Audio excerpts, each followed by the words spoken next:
Ya, terima kasih pemirsa, Anda masih menyaksikan program iNews Jabar, dan bagi Anda yang ingin kembali bergabung bersama kami, bisa langsung hubungi line telepon kami di 022 200 4774. Dan pemirsa, di segmen kali ini kami juga kedatangan satu narasumber kembali dari Gerakan Bandung Disiplin. Kali ini ada Mas Abdullah ya.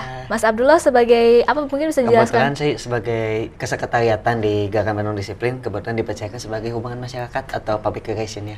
Oke, jadi memang sudah terstruktur sekali ya komunitas ini ya. Mungkin kita akan kembali berbicara mengenai kegiatan apa saja yang telah dilakukan oleh Gerakan Bandung Disiplin ini. Namun sebelumnya, tadi juga ada penelepon di segmen sebelumnya, ada Bapak Johana. Ini mengenai kesemrawutan di Terminal Cicahem, mungkin khususnya angkot Ibu Maria. Mungkin ini apakah memang bisa ditertibkankah pelanggaran-pelanggaran yang terjadi di Terminal Cicahem ini? Baik, Pak Johana, makasih. Kalau untuk Terminal Cicahem itu sudah merupakan idola ya, idola kemacetan di sana. Adanya angkot-angkot yang semrawut itu merupakan suatu dampak yang luar biasa untuk dampak kemacetan di sana. Petugas lalu lintas kita tidak henti-hentinya untuk melaksanakan penertiban terkait dengan parkirnya angkot yang selalu makan badan jalan. Ya, kita tahu kalau Terminal Cicahem itu kan jalannya udah sempit, kendaraannya luar biasa pada saat pagi hari, jadi dari jam 06.00 sampai dengan 08.00 pada saat berangkat sekolah maupun berangkat kerja, dan juga baliknya jam 3 sampai dengan jam 6, luar biasa padat yang ada di sana. Namun untuk masalah angkot, petugas itu sudah melaksanakan penertiban, sering memberikan undangan merah, lembaran merah dalam arti tilang. Tapi masih ada belum bisa membuat jera buat mereka ya. Kita tetap memberikan penertiban dari hari ke hari, jam ke jam, selalu untuk membuat jera para sopir-sopir angkot untuk tetap patuhi peraturan lalu lintas yang ada, sehingga jangan karena ulah mereka akhirnya membuat orang lain, pengguna jalan yang lain susah untuk tempuh sampai ke tempat tujuan. Baik, memang ini sudah dilakukan penilangan, walaupun sudah dalam tahapan penilangan.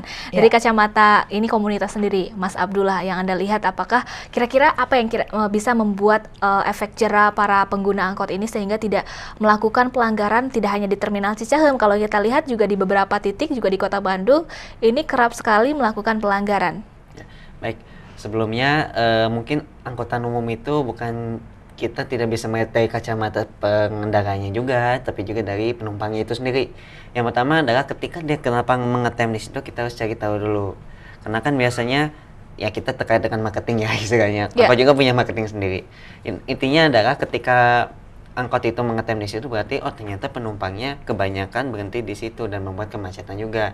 Nah, berarti penumpangnya juga kita harus mengedukasi penumpangnya tidak boleh berhenti di sini karena ada namanya letak S, kemudian di sini membuat jalur kemacetan dan lain sebagainya. Kayak misalkan contoh tidak hanya di Terminal Cicahem juga ya, mungkin juga di perlintasan Andir di Jalan Garuda itu sering terjadi. Kebetulan saya di bagian perlintasan ya, jadi kalau di perlintasan itu biasanya suka ada angkot mengetem di perlintasan Jalan Garuda. Nah itu sering kita himbau, begitu pun penumpangnya. Jadi untuk penumpangnya kita selalu untuk mengimbau memberhentikan angkotnya di tempat-tempat yang telah disediakan kan, sudah ada namanya itu ya? Ya, angkot stop, kemudian juga halte, kemudian juga tempat-tempat tidak di tempat-tempat larangan ya, karena rambu larangan itu kalau tidak ada misalkan 50 meter di bawahnya itu cuman berlaku 30 meter dari ke depan dan ke belakangnya gitu. Baik, jadi memang ini tidak hanya para pengendara angkotnya saja, namun penumpangnya juga harus ikut ditertibkan ya, Mas Abdullah ya? Ditertibkan sih, lebih diedukasi kali ya. Lebih diedukasi seperti itu.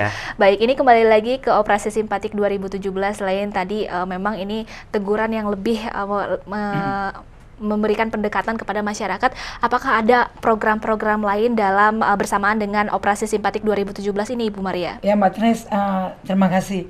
Selain daripada Operasi Simpatik 2017, kami juga ada program khusus ya, yaitu adanya kawasan tertib lalu lintas.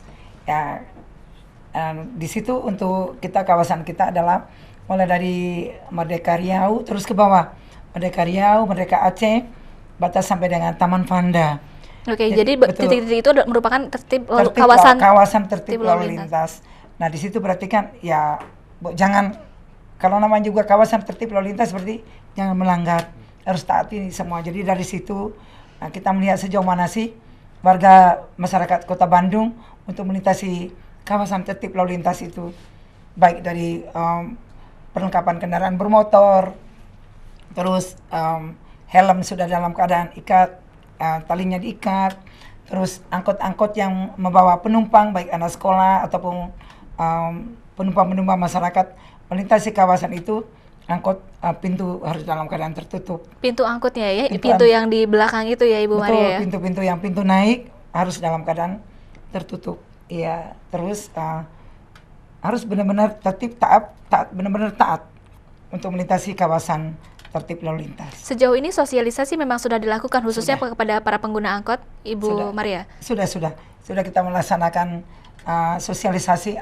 anggota-anggota di jalan setiap hari, sudah menyampaikan mulai dari yang penting mereka sebelum masuk Merdeka Riau, tolong angkotnya ditutup Pak sopir, nanti silakan setelah lintas dari kawasan tertib lalu lintas silakan boleh pintu dibuka lagi, setelah penumpangnya turun silakan pintunya ditutup kembali. Ya, jadi ini memang sesuai dengan namanya operasi simpatik yang lebih mendekatkan diri kepada masyarakat. Betul. Ya, supaya tidak takut lagi atau kejar-kejaran dengan petugas kepolisian. Betul, ya, begitu iya. ya. Dari Mas Abdullah sendiri, apakah ada langkah yang memang mendorong atau membantu suksesnya operasi simpatik 2017 ini?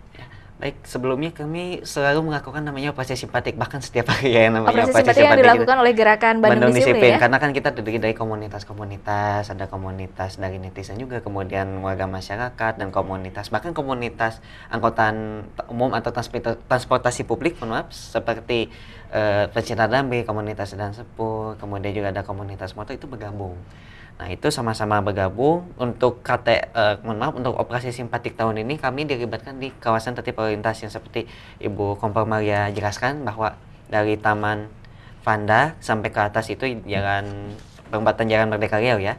Itu merupakan kawasan tertib lalu lintas. Nah, kebetulan juga di sana ada perlintasan, kita sama-sama membantu untuk mensukseskan kawasan tertib lalu lintas ini.